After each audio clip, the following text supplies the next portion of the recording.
right now I have to stop saying. Do we have technical difficulties going on here? No, I think John's that playing was with Sam us. connecting. Hey, look who's back. He's back. We missed him, didn't we? I don't think he missed traffic at all. Let's talk about it. Pre-game show. We'll talk to Sam and Luds on the same show here on DLLS. Get ready, boys.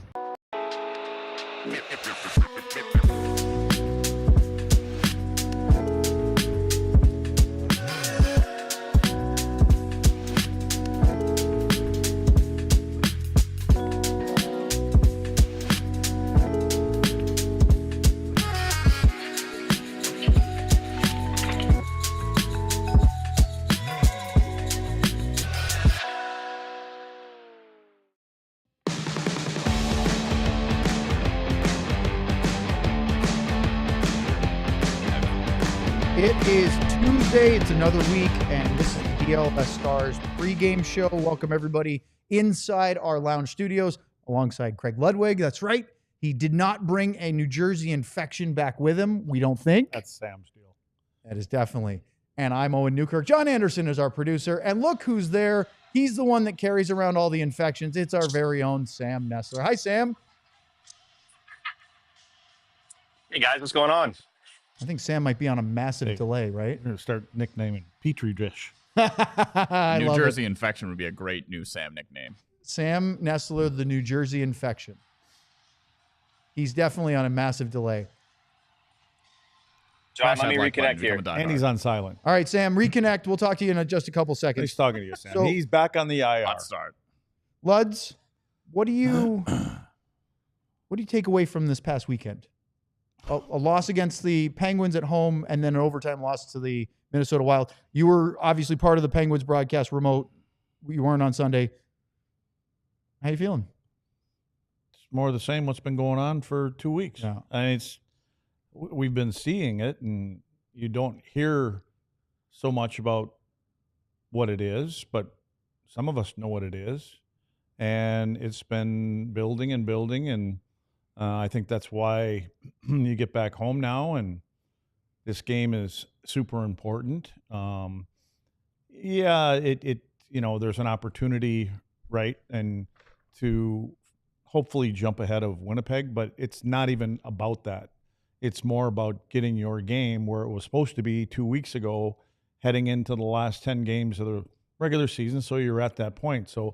But unfortunately, it's not like a light switch. And regardless of what happens in tonight's game, how good they play, they're going to have to do it again if they play a good game in order to, again, feel confident in the way that they play. They need to definitely spend a little bit more time in the offensive zone, in my opinion, for a team that plays the way that they do. And they kind of shoot themselves in the foot at times. And we definitely know they shoot themselves in the foot at the other end of the rink at times. So We're going to talk more about that in a minute, but welcome back in our very own Sam, the New Jersey infection Nestler is what we're trying to call him now. He's not frozen. He's just making a funny face. Sam, do you read us this time? Yeah, I think I'm really choppy, though. Can you hear me? We can hear you, but you are definitely choppy. You want to just give us your report and we'll let you go? Sure. So tonight we got Casey DeSmith starting. I believe that it would be a good idea for him to start 2, if not 3 of these final 5 games, give Jake Ottinger a proper rest. We'll talk more about that. But up front, game time decisions, from what I saw, Oscar Beck and Evgeny Dodonov were kind of rotating in on the 4th line. So maybe the issue is there. We'll find out on the in warmups here. But the big note from this morning from Pete is, as you guys were just saying, this team is looking to get into the form before the playoffs, right?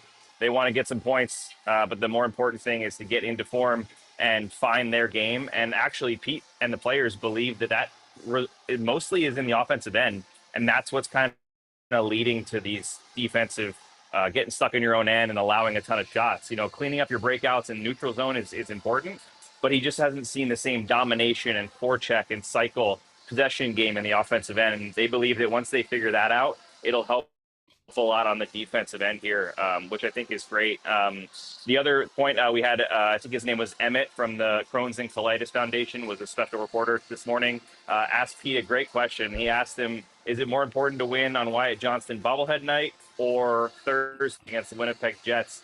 And I thought Pete's answer was great. He said, look, we want to win tonight to make sure that Thursday's game is really important. And that's what we're looking at, right? Let's face it. The Stars are already kind of a long shot from catching Winnipeg, but if they lose here tonight and don't get a point, it's probably not doable. So win here tonight, take care of business, make that game on Thursday at least important, and put some pressure on the Winnipeg Jets. And I think that's what they're going to do tonight. Well, Sam, you sound great. You look better on the YouTube broadcast than you looked in the freezing section. So I think we're doing okay. We'll let you go get your warm-up lines. Let us know who's in and who's out, and then we'll talk to you in the postgame show. All right. See you, boys. There he is, Sam Nestler. We got through a little bit of the technical side. All right, lads. So much to talk to about this here. I want to do a segment with Sean tomorrow and you about Jake in the last 4 games, because Casey's going to start tonight. They have 4 games left, and how many we want to see Jake play before the playoffs begin. Because now, look, there is still this chance with Winnipeg. It's not ideal because they didn't pick up the points over the weekend. If they had beaten Pittsburgh and lost in overtime against Minnesota, it'd be a completely different story, because they'd be 3 points, win tonight down to 1 point, head-to-head chance to control their own destiny. But right now it's 5 points. They have the game in hand tonight. If the Stars win tonight, which, as Pete said, basically we need to win tonight to make Thursday the most important game of the season so far. And if doing that, they would be at 3 points head-to-head. You have to win the head-to-head with the Jets. Now you're at 1 point with 3 games left. Lots of numbers. But Luds can do math in his head quickly. How realistic will it be in your mind if the Stars do both of those things, win the next 2 games, that they can make up 1 point on the Jets with both teams with 3 games left? Well, I think if they can win these 2, they can win their last couple. That's what I mean. They got an easier schedule after that. Utah at home, Detroit on the road, Nashville on the road. Yeah, I just think that they can run the table, especially when you've got something that important on the table. But again, for me, if that happens, awesome. I mean, great, because maybe you can sidestep one of those teams. Somebody else gets knocked out prior to you having to go through, what would it be? Colorado, possibly Winnipeg, possibly Vegas. You know what I mean? If you can drill one of them out of there, that makes things a little bit easier. But for me, I just want them to get their game in order, because this is not just it didn't just pop up. It's been raising its head for quite a while. And frankly, there's been times when they're winning hockey games, but they're still not playing playoff hockey because they're exchanging, chances at both ends of the rink. Your goaltenders have to make some crazy ass saves at times that they shouldn't have to from a team that has a legitimate chance to win the Stanley Cup. Because again, everything's going to change when you get to the playoffs. Everything is magnified, all those scoring chances against, and it's harder to recover from those kind of things. So, again, like I said, it's not a light switch, so they need to do it sooner than later. Well, I talked to Jason Robertson this morning after their morning skate, and I kind of asked him a couple of questions I knew you'd want to know. Now, I probably missed something, so we'll do the best we can. I said, "Hey, Jason, how you doing?" And I wouldn't have said that, but okay. He said, he goes, wouldn't. I don't think we've been playing very well. And I give him credit for being on. He's always been pretty honest when I talk to him. I think that you take what he says on face value. I want to know exactly what you said next. I think I said that, yeah, you guys just had one of the weirdest winning streaks I've ever seen.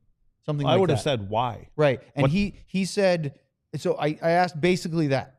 And he said, we haven't had enough zone time offensively. Why? We haven't had enough shots. Why? I asked him, I said, do you think not having Miro has anything to do with it? We talked about the shot differential. I brought that up. And he said all the things that you said, which is, boy, he makes such a difference on breakouts. He, does so many little things, yada, yada, yada. The thing that I thought was particularly interesting, and I didn't get into too many more whys, but he said, after games, we haven't had that feeling of like, wow, we really took it to them. You mentioned that. When's the last time you got done with the game and that the other team goes, holy cow, that's a good team over there? Mm-hmm. And he kind of said that the other way around. Now, they could easily feed us that line of, boy, we're finding ways to win, which he kind of said, but he didn't say it's great. He goes, I don't think we've been playing very well. At least they are aware of it. Yeah, but my thing is, when he'd say that, you're not getting zone time. Why? Well, you're not getting zone time because you're turning pucks over, entering the offensive zone, and you're trying an extra pass when maybe you don't have to. And again, in their defense, it's been working for them. So it's hard to get away from that. But those are the little things and the little details that will come back to not haunt you, but make it a little bit more difficult to beat teams like Colorado, if that's who you play, or Winnipeg, if that's who you play. Because when you watch, I mean, if you watch Winnipeg play against St. Louis, I mean, that the shots were 8-3 at the end of the first period, but it was both teams spent time in the other team's zone. And there wasn't a lot of things turned over. And that's why the game was so close the whole time. And then you get the lead, and next thing you know, it's hard to get in there. And then you try to do a little bit more of what you've been doing for 65 games, and it's difficult when you play against teams that are tight. So for me, that when they say they got to get better in their own zone, spend more time in the offensive zone, cycle pucks, and get more pucks to the net, get more face-offs, get pucks to the net, go to the net, stop, take an offensive zone face-off, and all those little kind of details I think will lend a little bit more to some offensive zone time. I had summed it up to someone, and I don't know if this is fair or not. And it was after the Minnesota game. And I said to somebody up there, not Jesus yet, but I haven't talked to him just yet. It's probably getting close, but nah, you're years away. You're good. But it's like I have to vent. And I sent you guys some things. You did. Okay. And so I sent some of the same things to him, and I said, here's my opinion.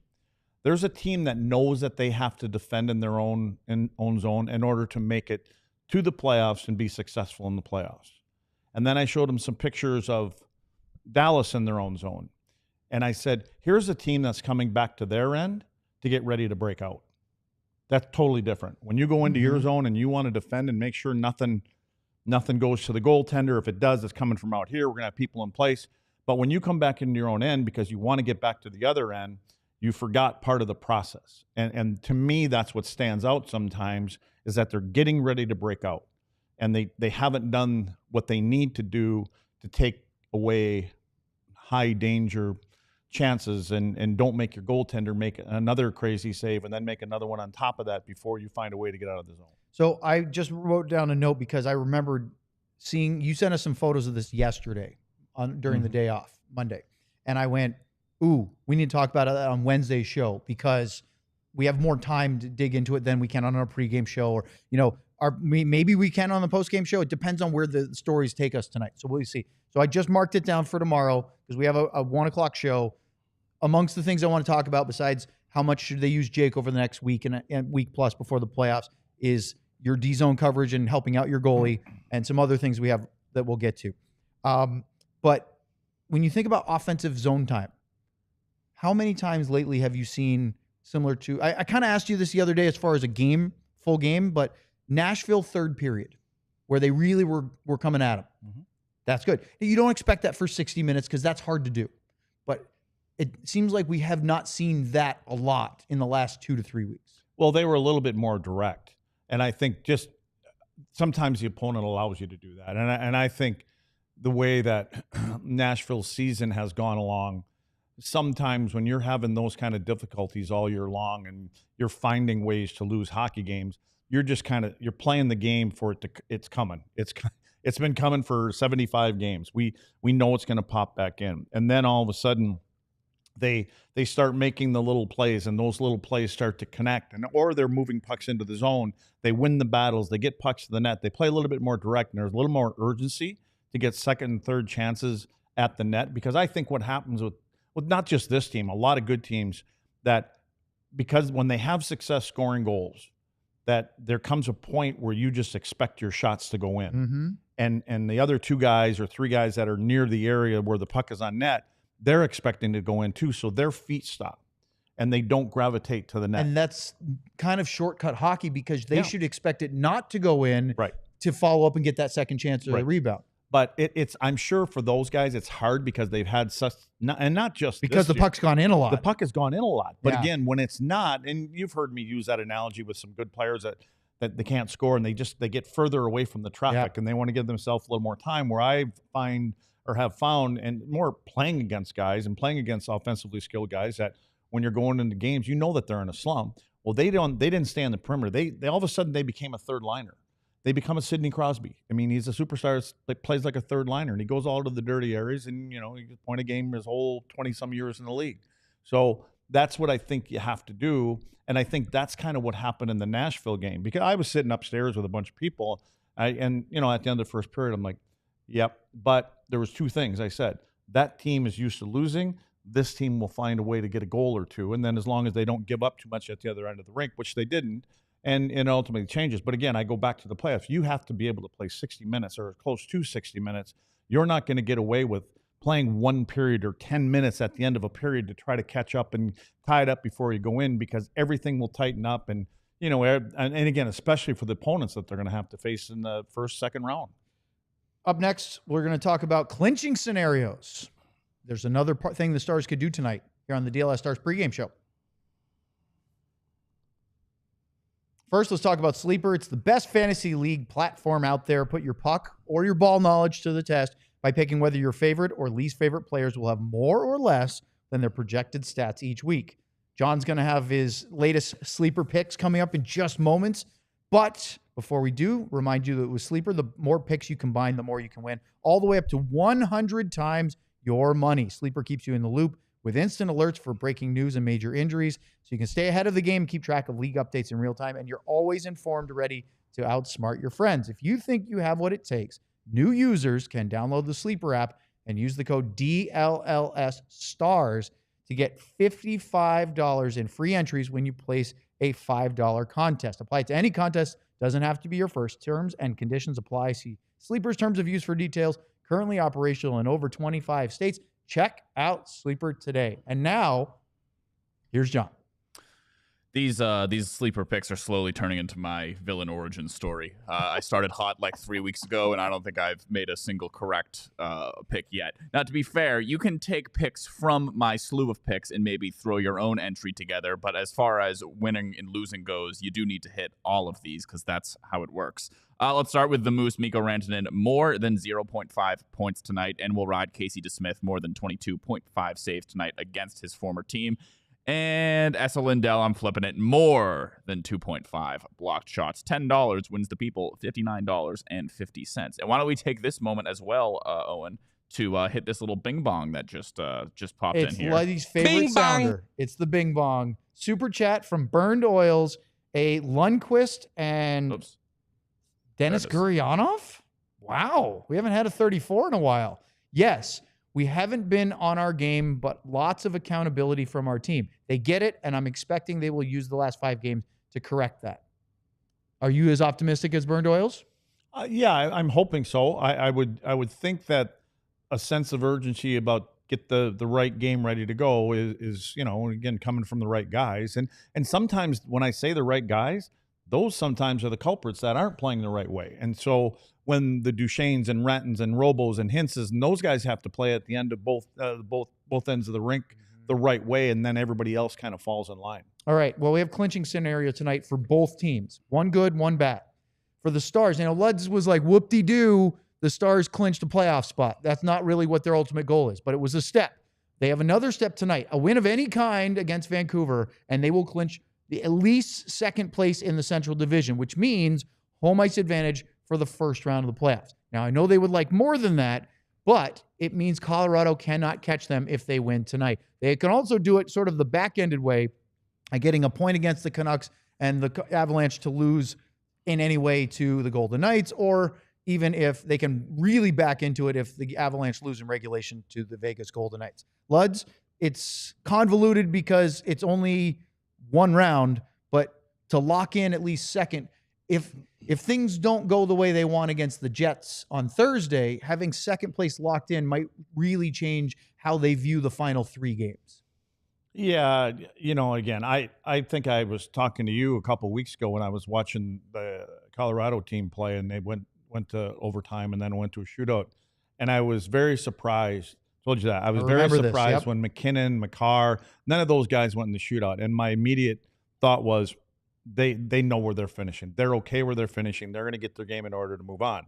So, I think that I don't think there's been a concern for the last 3 weeks or so where they were going to finish. In second. It's just a matter of can they jump Winnipeg. That's really the only thing. So I think they've kind of expected to start there, which again, maybe if it was a tighter race, you might tighten things up because you want to start at home against, regardless of who you're playing. But when you're kind of, there's a team here, and a team here, you kind of know where you're going to finish. And that's why I think tonight's game is important. You got to keep, I think, to chase Winnipeg down and keep it on the line, that forces you to be better. It forces you to play more the way that you have to button things up. Okay, so the other side of the clinching tonight is an elimination.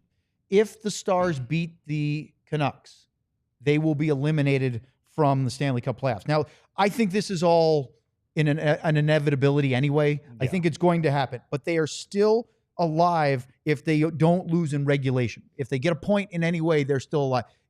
It's not going to happen, though. They have guys hurt. They're missing players because of it. And just even listening to Rick Tockett's media availability this morning, it sounds like they're playing out the string.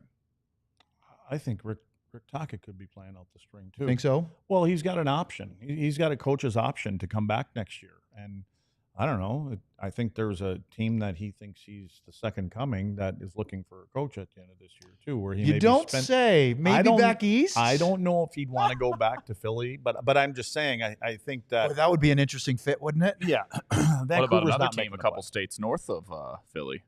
You think that the Bruins are going to be hiring, too? I mean, Joe Sacco's probably not getting the job after missing the playoffs. I think, you know what? Speaking of that, I always think that's awful when GMs come to the assistant coaches and they know, and the head coach doesn't know, but now all of a sudden the assistant knows. Oh, so we're firing my buddy, Butch or whatever, who's ever going, and we'd like you to take over, okay? And generally there isn't talk about any kind of contract stuff, for the most part. You're taking over and. But then we'll see. Yeah, and then the problem is, and if you got a couple of years on your contract as an assistant coach, whatever, then the problem is you want to go now. All of a sudden, let's say a guy like Tocchet comes available, and everybody, we got to go get Rick Tocchet. Well, if Rick Drew Bannister in St. Louis, yeah, okay. Well, and if the head coach wants his own guys coming in, which most of them do, now you're out of a job, and you're kind of doing them a solid by taking over because you're like, otherwise, if we bring in, let's just say there was like what happened with Monty, for instance. We're bringing in a coach, and he wants McClellan. What happened in Detroit? He comes in, he wants 5 years at $6 million a year, whatever he gets, and he wants to bring his assistant coach in. Mm-hmm. Well, now you're out of a job as an assistant coach. Now you got to find a way to get back in, and you're hoping that the guy that got fired maybe wants to bring you back. So, anyways, long story, but it has but it makes total sense because it happens in multiple sports when there's a coach change during the season. Somebody gets elevated, and you go, "Wow." This is your opportunity. Yeah. Joe Sacco, a chance to get back into the head coaching thing, maybe show himself because he's been an assistant for so long. Rick Bowness. Yeah. Bones did not sign with Dallas or didn't come to Dallas to be the head coach. He was there to help Jim Montgomery as an assistant. And then when he got that little, dangle of the carrot, went, oh, I really like being a head coach again. Now he parlayed that into the Winnipeg job and did well, but then he kind of realized there was a point where whether it was his voice or his health or his wife's health, that they had to make a change. And I'm actually surprised. Winnipeg's been better under Scott Arniel this year than I expected. But it's not because of the change from Rick Bowness, in my opinion.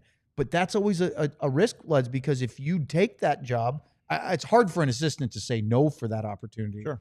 Because you want to be the company guy there.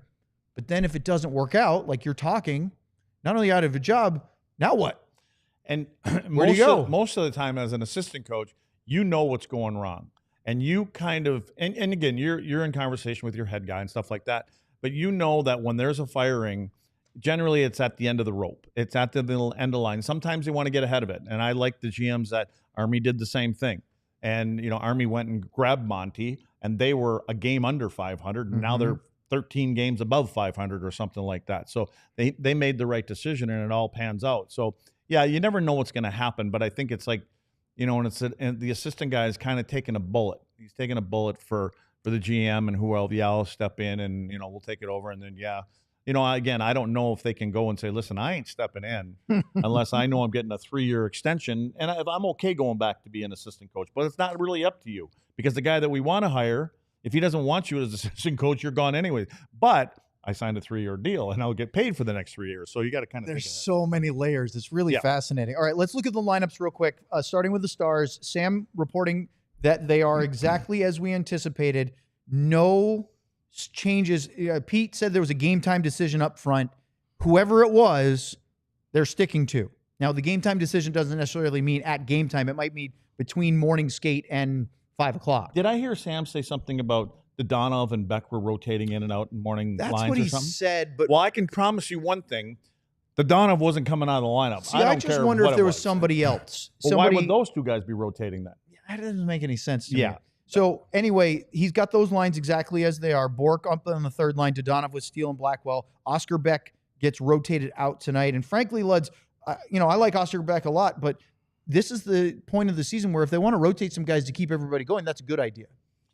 It is, but I think it kind of tells you where you are. I mean, if you're not playing in the last few games and you're out a little more than you are in. Well, they get Blackwell back in by doing this too. Yeah. Well, we'll find out. And that may happen through the playoffs. Yeah. They may platoon a couple of these guys Why in wouldn't and you, out. right? Yeah. Get a fresh set of legs. Maybe you get a spark somewhere. Well, and again, for me, and I have nothing against Oscar Beck. I think he does what he's supposed to do. Exactly. But I see more happening with Blackwell at the offensive end, I guess it is. I see him drive to the net. He makes plays and, he can skate and he's got this thing about him that he just takes pucks to the net. Doesn't mean that I would pick him over, Oscar Beck, because you get into a playoff round and you want guys that can dig in and be accountable and things like that. And you want the size that, that Beck brings along. So it'll be interesting to see how they work with those two guys because I don't see Sam Steele coming out of the lineup. Well, that's my point I wanted to bring up.